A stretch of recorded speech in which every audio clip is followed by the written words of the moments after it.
मनीष मानक क्षेत्र में लिंग किसी निर्दिष्ट क्रोमोजोम रु ही निर्धारण करा जाए, जहाको आमे सेक्स क्रोमोजोम बोली कहिथाउ। तुमे माने मने पकाई पारुथिबो मनीषर 23 जोड़ा गुणसूत्र थाए, सेथिरु गोटे जोड़ा को आमे सेक्स क्रोमोजोम बोली कहिथाउ एवं ताहा ही लिंग निर्धारण करिथाए। जदि तुमे स्त्री कथा देखिबो ताहले कोन हुए ना सेमानकर सेक्स क्रोमोजोम एका परि होई थांती। एठी देखो आमे एक्स आकार रे सूचित करूचे, ये जेउ भली देखा जाउची ये मध्य सेही भली देखा जाउची, तेणु दुई जन को आमे एक्स आकार रे सूचित करूचे। तेणु यह कोन ना एक्स एक्स आकार रे थाए। किंतु पुरुष मानक क्षेत्र रे कोन हुए ना गोटे बड़ होई थाए आ गोटे छोट होई थाए। बड़टा को आमे एक्स आकार रे सूचित करिथाउ एवं छोटटा को आमे वाई आकार रे सूचित करिथाउ। एवं यह किपरि थाए ना एक्स वाई आकार रे थाए।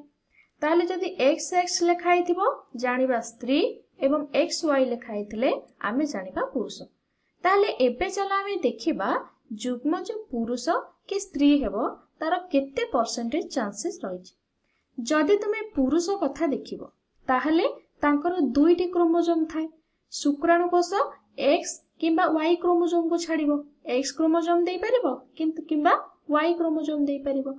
मने रख ए जो सेक्स सेल सर्वदा हैप्लोइड होई थाए। हैप्लोइड माने ये एक्स आ वाई एमती आकार रे थाए।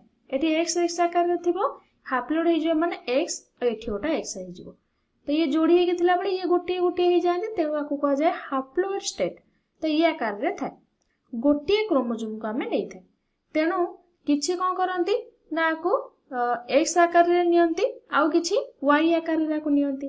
तेरे स्त्री सेक्स क्रोमोजोम क्षेत्र रे कोन हुए ना एटा केवल एक्स आकार रे थाए। जेहेतु एटी एक्स एक्स आकार रे थाए ताको भाग कले एटी कोन हबो ना एक्स वाई अछि, तेनु गोटे एक्स दबो आ गोटे वाई दबो। किंतु जेहेतु एटी जोड़ी हे कि एक्स एक्स अछि से एक्स ही दबो, गोटे प्रकार दबो। तेणु आमे कहि परिबा एठी एक्स वाई मिलला बेले एठी केवल एक्स ही मिलुची। तेणु एठी सब गुडाक समान हेबे, जहा भी नबो सही एक्स ही मिलिबो हैला। तो आमे एठी गोटे क्रोमोजोम को मध्य नै परिबा, एई गोटे एक्स को मध्य नै परिबा। एहा मध्य हैप्लोइड अटे। एठी एक्स एक्स आकार रे थिला, हमको गोटे नेले माने हैप्लोइड हे गला। एठी गोटे कथा क्लियर हे जाओ कि बहुत सारा शुक्राणु आ डिंबाणु हम पाखरे थांती। एमती गोटे गोटे नयंती, एठी बहुत सारा एमती शुक्राणु डिंबाणु सब थिबे। एठी बहुत सारा शुक्राणु थांती, एठी मध्य बहुत सारा डिंबाणु थांती। आमे एठारे गोटे गोटे को कंसीडर करेछि। मु केवल गोटे डिंबाणु आ गोटे शुक्राणु को देखाइछि। जदि आमे सेमानकर समायन करके देखिबा, जेतेबेले एई एक्स टा एई सहित आ सहित सतले समायन हबो बा शुक्राणु रो ये x chromosome T R x सहित समायन हबो, हमको कोन मिलिबो ना एक्स एक्स मिलिबो। एई एक्स टा आ सहित हेले एक्स एक्स मिलला।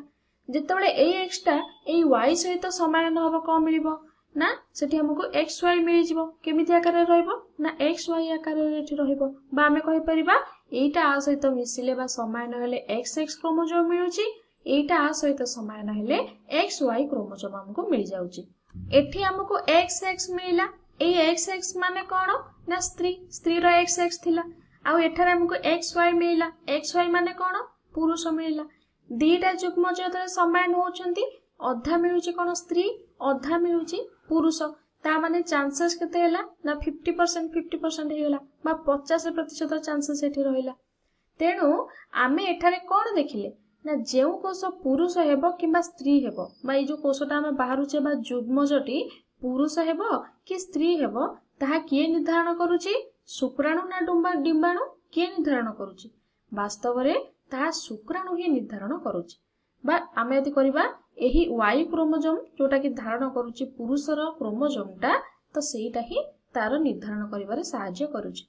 जेउथरे हमकु गोटे एक्स मिलुची आ गोटे वाई मिलुची। एठी तो दीटा जाक एक्स अछि, एठी किंतु भिन्न अछि। तो ये आ सहित समायन कले कोन दउची सेटा काहा ऊपर डिपेंड करूची ना ई पुरुष ऊपर डिपेंड करूची हैला। तो आमे जो गां गळी रे कोन कहंती स्त्री कन्या रत्न होउची कि पुत्र, ता स्त्री लोक मानकु गाली सुनिया पई पडुची, किंतु एक्चुअली किए दाई सेति पई पुरुष लोक ही दाई। तेणु पुओ जन्म हेले मां को दोष देबा आदम विज्ञान सम्मत नुहे।